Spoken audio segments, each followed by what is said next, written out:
வணக்க மக்களே, welcome to நிசி vlogs. இன்றைக்கி நம்ம சாட்டர்டே பிரேக்ஃபாஸ்ட் vlog தான் நம்ம பார்க்க போகிறோம். நாங்கள் இன்றைக்கி பூரியும் உருளைக்கிழங்கு குருமாவும் செய்ய போகிறோம். இது கூட ஆஃப்டர்நூன் லஞ்சுக்காக பூசணி எண்ணெய்க்காய் ரெசிபி செய்ய போகிறோம். அது எப்படி செய்யுதுன்னு வாங்க பார்க்கலாம். இப்போது 3 காஞ்ச மிளகாவை காம்பை கிள்ளிட்டு சேர்த்துக்கலாம். இது கூடவே 1 டேபிள் ஸ்பூன் உளுத்தம்பருப்பும் 1 டேபிள் ஸ்பூன் கடலைப்பருப்பும் சேர்த்துக்கலாம். நீங்கள் மறக்காமல் காம்பை கிள்ளிட்டு சேருங்க. இப்போது ஸ்டவ்வை ஆன் பண்ணிவிட்டு கடாயில் ஒரு 3 டேபிள் ஸ்பூன் அளவுக்கு நீங்கள் எண்ணெய் சேர்த்துக்கோங்க.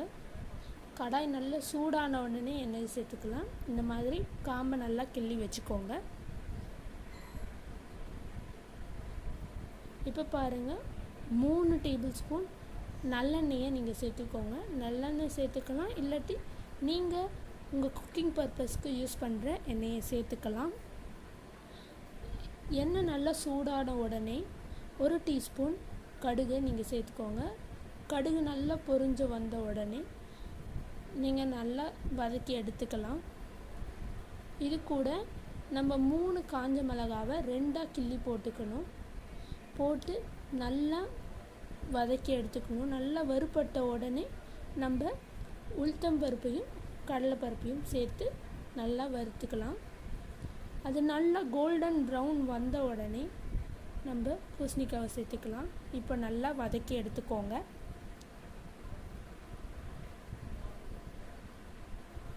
இப்போ இந்த மாதிரி கோல்டன் ப்ரௌன் வந்த உடனே நம்ம கட் பண்ணி வச்சுருந்த பூசணிக்காவை சேர்த்துக்கலாம். விதை இல்லாமல் சேர்த்துக்கோங்க. ஏன்னா நம்ம விதையை ஒரு பிரேக்ஃபாஸ்ட்டுக்காக நம்ம யூஸ் பண்ணிக்கலாம்.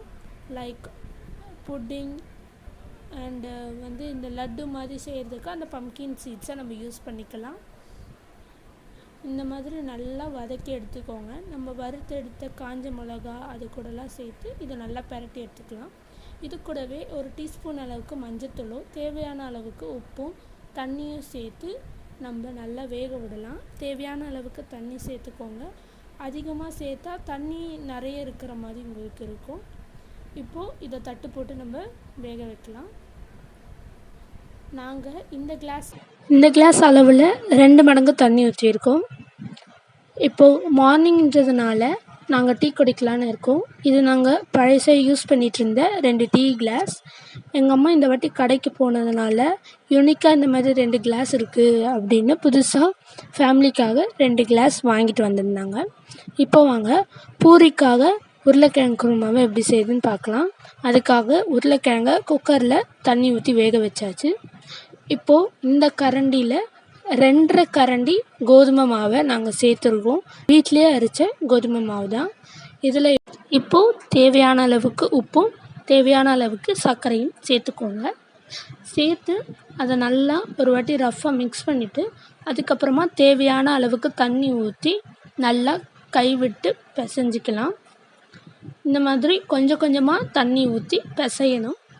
இது கூடவே உங்களுக்கு அந்த பவுலில் ஓரங்களில் ஒட்டுதுன்னா அப்போ தேவையான அளவுக்கு கொஞ்சம் எண்ணெயை சேர்த்து நல்லா பிசையலாம்.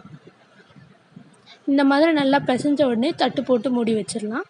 இப்போ உருளைக்கிழங்கு குருமாக்காக அம்மா வெங்காயத்தை வெட்டிகிட்டு இருக்காங்க. இது கூட வேக வச்ச உருளைக்கிழங்கை தட்டில் எடுத்து வச்சாச்சு. இதில் மெயின் இன்க்ரீடியண்ட்டே வெங்காயமும் பச்சை மிளகாவும் அதிகமாக சேர்க்கறது தான். இதில் மிளகாத்தூள் சேர்க்கக்கூடாது. அதனால் தக்காளியை கொஞ்சமாக தான் சேர்க்கணும். இது கூட கொத்தமல்லியை அலசி எடுத்து வச்சுருக்காங்க. இப்போது கடாயில் 2 டேபிள் ஸ்பூன் எண்ணெயை சேர்த்துக்கோங்க. எண்ணெய் நல்லா சூடான உடனே நீங்கள் 1 டீஸ்பூன் கடுகை சேர்த்து நல்லா பொரிஞ்சு வர அளவுக்கு வதக்கி எடுத்துக்கோங்க. இது கூட 5-6 பச்சை மிளகாவை 2ஆக நடுவில் கீறி நீங்கள் நல்லா வதக்கி எடுத்துக்கோங்க. இது 3 பிரிஞ்சி இலையும் சேர்த்து நீங்கள் நல்லா வதக்கி எடுத்துக்கோங்க. நல்லா பச்சை மிளகாவும் பிரிஞ்சி இலையும் வதங்கின உடனே கட் பண்ணி வச்சுருந்த 2 மீடியம் சைஸ் வெங்காயத்தை சேர்த்துக்கோங்க. சேர்த்து கண்ணாடி பதம் வர வரைக்கும் நல்லா வதக்குங்க.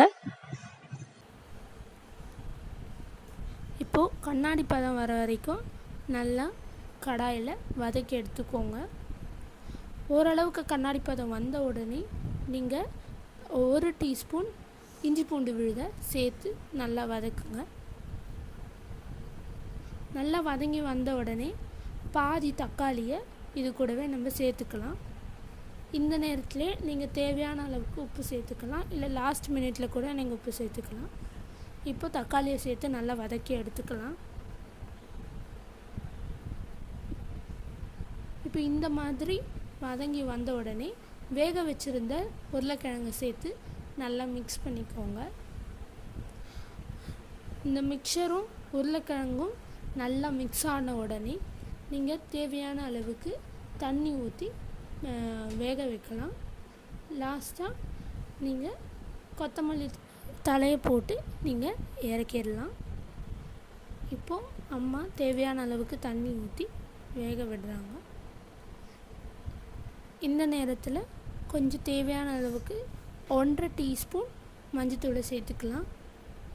மஞ்சத்தூள் நல்லா மிக்ஸ் ஆன உடனே நீங்கள் தட்டு போட்டு மூடிடலாம். இப்போ பாருங்கள், நல்லா இந்த மாதிரி கிளறி விடணும், அப்போ தான் சீக்கிரமாக வேகும். இப்போது அலசி வச்சுருந்த கொத்தமல்லி தலையை நம்ம கட் பண்ணி குருமாவில் சேர்த்துடலாம். சூப்பரான உருளைக்கிழங்கு குருமா ரெடி. இப்போ வாங்க பூரி எப்படி செய்யறதுன்னு வாங்க பார்க்கலாம். இப்போது எங்களோட பூரியில் நாங்கள் இந்த கோதுமை மாவில் கோதுமை, வரகு, குதிரைவாலி, பச்சைப்பருப்பை சேர்த்துருக்கோம். இதனால் நமக்கு வரகு, குதிரைவாலி போன்ற சிறுதானியங்கள் நிறைய பேருக்கு பிடிக்காது. அப்படிப்பட்டவங்க இந்த மாதிரி பூரி, சப்பாத்தி சாப்பிடும்போது சாப்பிட்லாம். நாங்கள் இந்த வாட்டி புதுசாக கிச்சன் பேஸ்கெட்டும் அது கூடவே டாங்ஸும் வாங்கியிருந்தோம். ஏன்னா இந்த மாதிரி பூரி எடுக்கிறதுக்காகவும் அப்பளம் எடுக்கிறதுக்காகவும் சரி நம்ம வந்து இந்த மாதிரி ஹேண்டில் யூஸ் பண்ணுறதுக்கு பதிலாக டாங்ஸ் எடுத்துக்கலாம் அப்படின்ட்டு அம்மா வந்து டாங்ஸ் வாங்கியிருந்தாங்க. அது கூடவே கிச்சன் பேஸ்கெட் வந்து ஃப்ரூட்ஸு, வெஜிடபிள்ஸு, அதுக்கப்புறமா கறியெலாம் வாஷ் பண்ணுறதுக்காக வாங்கி வச்சுருந்தாங்க. இப்போது பூசணிக்காய், எண்ணெய்க்காய் கூட்டு வந்து ரெடி ஆகிடுச்சு. அதை நம்ம தட்டு போட்டு மூடிடலாம். இப்போ சூப்பரான பூ ரெடி ஆகிடுச்சு. உங்களுக்கு இந்த வீடியோ பிடிச்சிருந்தால் மறக்காமல் லைக் பண்ணி, ஷேர் பண்ணி, சப்ஸ்கிரைப் பண்ணிடுங்க. பாய்.